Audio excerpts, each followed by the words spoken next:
Арбаңыздар, ескерели эс тутумдун барында рубрикабыздан бул жолу дагы Ак Баш районунун пограничник азыркы Казыбек айыл аймактык ооруканасынын медиктери менен тааныштыруунун 3-чү көрсөтүүсүн бермекчибиз.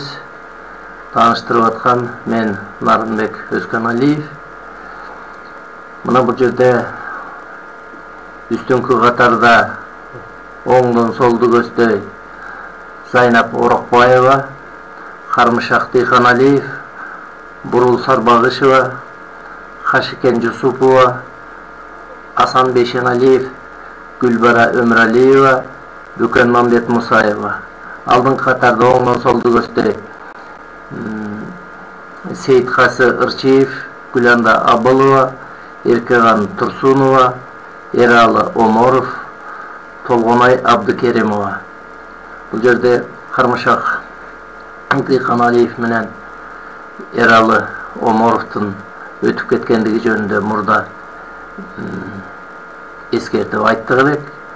Азыр сиздердин көңүлүңүздөрдү ортодо турган Эркеган Турсунова эже жөнүндө эскерип айтмакчыбыз.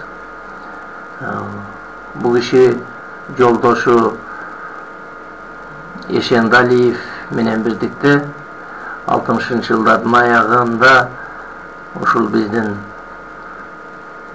айылга жаңы ишин баштап келишкен. Бул киши өзү педиатр, балдар доктуру. Ал эми Эшен агай орус тил мугалими болуп эсептелет. Агайдан биз билим алдык. Кийин мен чогуда иштештим, көп жыл Эшен агайыбыз мектептин директору болуп турду. Бул кишилер ошол учурдан 80-жылдардын башына чейин, 81-дин аяк жагына чейин иштеп туруп анан өзүлөрүнүн жерине, көлгө көчүп кетишкен. Эркеган эженин өзүнүн төркүнү түбү Ысык Көл областынын Түп району.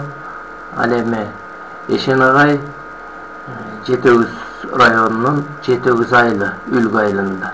Азыркыга чейин Эшен агайыбыз баары 85 жашка чыгып калды. Ал эми Эркеган эже 2-3 жылдай болуп калды. Кайтып кетти. Эркеган эженин эмгеги зор, ушул балдарыбызды ден соолугун карап, ушул жакшы ден соолукта өсүүлөрүнө бирден бир эмгек сиңирген адамдардан. Ошон үчүн мындай адамдарды эскерип жүргөнүбүз оң. Кийинки муундардагы биле жүрсүн деген негизде тааныштырууну эп көрдүк. Эскерели эс тутумдун барында демекчибиз. Рахмат.